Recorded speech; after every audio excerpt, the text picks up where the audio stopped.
और अब बात महाकुंभ पर जारी महाभारत की करेंगे। कल से भव्य और दिव्य महाकुंभ की शुरुआत प्रयागराज में होने वाली और इस पर सियासत का दौर थमने का नाम नहीं ले रहा।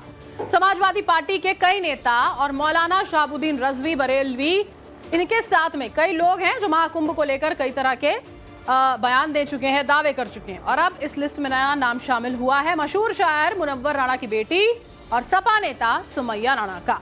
उन्होंने भी महाकुंभ के आयोजन पर सवाल खड़े कर दिए हैं और इसकी तुलना समाजवादी पार्टी की सरकार के दौरान हुए कुंभ से वो करती हुई नजर आई हैं। तो महाकुंभ के आयोजन को लेकर ये जो बड़ी खबर इस वक्त की है वो आपको बता दें। सुमैया राणा ने महाकुंभ के आयोजन पर सवाल उठाए हैं। समाजवादी पार्टी की सरकार में बड़ा सफल कुंभ हुआ था, लोगों को अभी फिलहाल बीजेपी बांटने में लग रही है।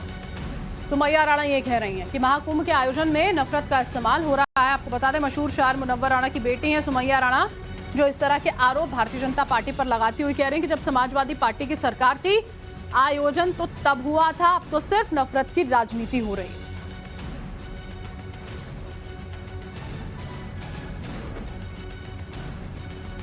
बड़ी खबर इस वक्त की आपको बता रहे हैं। तो मौलाना शहाबुद्दीन रजवी, एसटी हसन, सुमैया राणा, महाकुंभ को लेकर अलग अलग तरह के बयान जो है समाजवादी पार्टी के इन दो नेताओं की ओर से और मौलाना शहाबुद्दीन रजवी उनकी ओर से।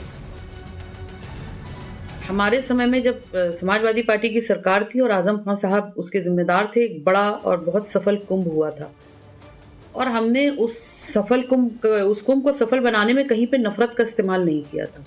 लेकिन भारतीय जनता पार्टी क्योंकि नफरत के आधार पर ही खड़ी हुई है, तो वो इस तरीके की बातें करके सिर्फ लोगों के बीच खाई बढ़ाने की कोशिश कर रही है। दूसरी बात यह है कि मुसलमानों से मुक्त कुंभ बनाना चाह रही है, तो इसका मतलब कि वो देश के संविधान को किनारे ताक पर रख दिया है उसने।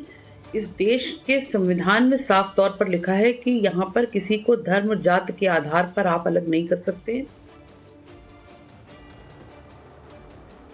तो ग्राफिक्स के जरिए आपको भी ये समझाते हैं कि सुमैया राणा महाकुंभ के आयोजन को लेकर दावे किस तरह के कर रही हैं, क्या कुछ उनकी ओर से कहा जा रहा है, समझिए। समाजवादी पार्टी की सरकार जब थी तो बड़ा और सफल कुंभ जो है उसका आयोजन हुआ था, आजम खान के नेतृत्व में सफल कुंभ हुआ था। सुमैया राणा कह रही हैं तब कुंभ के आयोजन में नफरत का इस्तेमाल नहीं किया जाता था, नहीं हुआ था। बीजेपी महाकुंभ में नफरत का इस्तेमाल कर रही है, लोगों के बीच में खाई बढ़ाने की कोशिश भारतीय जनता पार्टी की ओर से की जा रही है, मुसलमानों से मुक्त महाकुंभ की कोशिश यहां पर की जा रही है। उन्होंने आरोप लगाया कि देश के संविधान को ताक पर रखा जा रहा है। संविधान की दुहाई देती हुई भी वो यहां पर नजर आती हैं, कहती हैं कि अभी सिर्फ और सिर्फ सुमैया राणा पर इसी बीच में भारतीय जनता पार्टी की ओर से भी पलटवार जो है वो किया गया है। संगीत सोम कह रहे हैं गंगा जी में डुबकी लगाकर महाकुंभ में स्टॉल लगाए जाएं, पहले भगवान शिव की उपासना करें फिर महाकुंभ में एंट्री लें। संगीत सोम जो है वो निशाने पर ले रहे हैं। अब राजनीति बहुत हो रही है अभी फिलहाल, अलग अलग पार्टियों की ओर से सरकार पर निशाना और सरकार के जो नुमाइंदे हैं वो जवाब देते हुए संगीत सोम ने पलटवार किया है, कहा कि गंगा जी में डुबकी लगाकर महाकुंभ में स्टॉल लगाएं। मुस्लिमों का बैन नहीं लगाएंगे, ना लगना लगेगा, लेकिन पहले मुस्लिमों को आके गंगा जी में डुबकी लगानी चाहिए, शिव की उपासना करनी चाहिए, फिर वहां स्टॉल लगानी चाहिए। अगर वो इसके लिए तैयार है तो आए। मुस्लिमों का बैन नहीं लगाएंगे, ना लगना लगेगा, लेकिन पहले मुस्लिमों को आके गंगा जी में डुबकी लगानी चाहिए, शिव की उपासना करनी चाहिए, फिर वहां स्टॉल लगानी चाहिए। अगर वो इसके लिए तैयार है तो आए।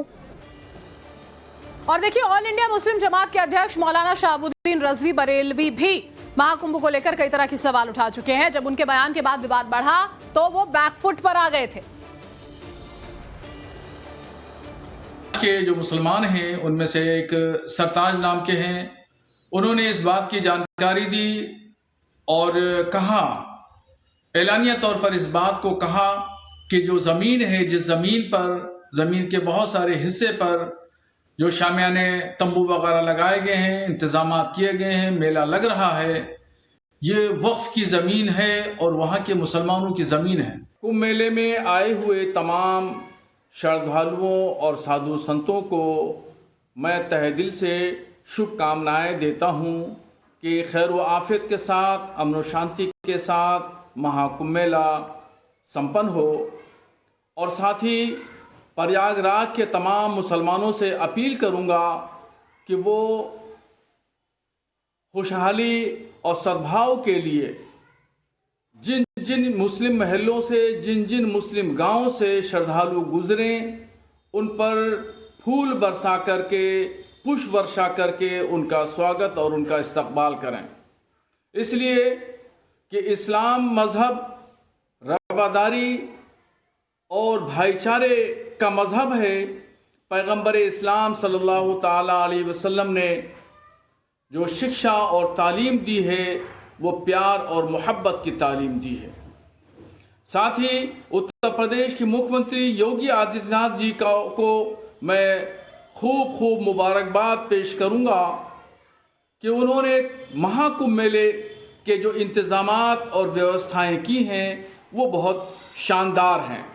करोड़ों लोगों के इंतजामात करना मामूली बात नहीं है। और देखिए, महाकुंभ के आयोजन और सनातन पर सवाल उठाने वालों को यूपी के मुख्यमंत्री योगी आदित्यनाथ भी कई मौकों पर कड़ा जवाब दे चुके हैं। एक दिन पहले अयोध्या की पावन धरती से भी उन्होंने अपने विरोधियों पर निशाना साधा था और सनातन को मजबूत करने का संदेश दिया था। बहनों और भाइयों, हमारे सामने बहुत सारे लक्ष्य हैं। एक चीज हम सबको इस बारे में ध्यान रखना होगा और वह इस बात को लेकर के रखना होगा कि किन कारणों से, वे कौन सी परिस्थितियां थी कि समाज बटा हुआ था और हमारे पूज्य आराध्य देव स्थल अपमानित हो रहे थे। अगर हम जाति के नाम पर और तमाम अन्य वादों के आधार पर विभाजित रहेंगे तो इस प्रकार की अपमानजनक स्थितियों का सामना हम सबको निरंतर करना पड़ सकता है। और इसलिए आज की आवश्यकता वही है जो न केवल हमारे वर्तमान को बल्कि भविष्य को भी सुरक्षित रख सकता है। उस एकता के सूत्र में बांधने के लिए, राष्ट्रीय एकात्मता के लिए कार्य करने के संकल्प के साथ जब हम जुड़ेंगे, याद रखना, राष्ट्रीय एकात्मता की कड़ी मजबूत होगी, सनातन धर्म भी मजबूत होगा, देश भी मजबूत होगा, हम सब भी मजबूत होंगे। लेकिन अगर हमारा देश कहीं किन्हीं कारणों से आपस में ही विभाजित होकर के कमजोर होगा, जातीयता की खाइयां चौड़ी होंगी, क्षेत्र और भाषाई आधार पर हम विभाजित होंगे, तो इसका खामियाजा सबसे पहले हमारे पूज्य धर्म स्थलों को ही भुगतना पड़ेगा, बहन और बेटियों को ही भुगतना पड़ेगा। और हमारे संवाददाता मनीष यादव प्रयागराज से इस वक्त लाइव हमारे साथ जुड़ चुके हैं। सीधा उन्हीं का रुख कर लेते हैं। मनीष, सुमैया राणा कह रही हैं कि समाजवादी पार्टी की जब सरकार थी तब दौर था, तब कुंभ का आयोजन हुआ था, वो शानदार था, लेकिन अब तो सिर्फ और सिर्फ नफरती राजनीति हो रही है और नफरत से ही आयोजन किया जा रहा है। देखिए, बात सुमैया राणा बहुत सही कह रही है, क्योंकि नफरत की राजनीति कर कौन रहा है? समाजवादी पार्टी के नेताओं के लगातार बयान आ रहे हैं। सरकार और प्रशासन तो चाहता है कुंभ भव्य दिखे, दिव्य दिखे, और अभी तो शुरुआत हुई नहीं है, अभी तो तैयारियों का दौर है। तैयारियों पर सवाल खड़े किए गए, उसकी जमीन पर सवाल खड़े किए गए, पानी को लेकर सवाल खड़े किए गए कि पानी आचमन योग्य नहीं है, जबकि यहाँ पर जो पानी है, साधु संत लगातार स्नान करते हैं और साधु संत ये दावा कर रहे हैं कि ऐसा दिव्य महाकुंभ कभी पहले हुआ ही नहीं। जितनी तैयारी, प्रशासन का जितना सहयोग इस बार देखने को मिला है, वैसा कभी ऋषि मुनि, साधु संत, अखाड़ों के लोगों को ऐसा सहयोग कभी दिखा ही नहीं। तो ये आवाज तो कुंभ के बीच से उठ रही है, लेकिन बावजूद इसके समाजवादी पार्टी के नेता हो, तमाम जो मौलाना हो, सवाल जरूर खड़े कर रहे हैं। अब इसके पीछे वजह क्या है, उनकी मंशा क्या है, या कोई साजिश हो सकती है, इसका बेहतर जानकारी तो वही लोग दे पाएंगे। लेकिन प्रयागराज के लोग, बाहर से जो कल्पवासी लोग आ रहे हैं और जो अखाड़े के लोग हैं, वो इन बयानों से इत्तेफाक नहीं रखते। उनका कहना है कि विपक्ष का काम अपनी सियासत को आगे बढ़ाने के लिए सरकार को निशाने पर लेना होता है, लेकिन बेवजह कुंभ के बहाने अगर सरकार पर निशाना साधेंगे तो वो उन्हें कतई मंजूर नहीं हुआ, क्योंकि न तो तैयारियों से कोई कॉम्प्रोमाइज, कोई समझौता सरकार ने किया है, और न ही प्रशासन अपनी ओर से कोई लापरवाही, कोई चूक यहाँ पर दिखाता हुआ नजर आता है। सुरक्षा के इंतजाम पूरे हैं, बिल्कुल। जो स्नान होगा उसकी तैयारियां पूरी हैं। आम श्रद्धालु आएंगे, आराम से स्नान करेंगे। अखाड़े के लोग जाएंगे, उनके लिए भी अलग से व्यवस्था की गई है। AI टेक्नोलॉजी के सहारा लेकर इस कुंभ को डिजिटल बना दिया गया है। भव्य रूप आधुनिक से यहाँ तकनीकी पर से की जोड़ जा दिया रही हैं गया है। ताकि इतने श्रद्धालु करोड़ों की संख्या में जो पहुंचने वाले हैं मनीष, उनको किसी तरह की कोई समस्या ना हो। लेकिन इस पूरे के पूरे आस्था के पर्व को लेकर भी राजनीति से बाज नहीं आते हुए ये तमाम चेहरे। बहुत शुक्रिया आपका हमारे साथ जुड़ने के लिए, इस तमाम जानकारी के लिए। और टाइम्स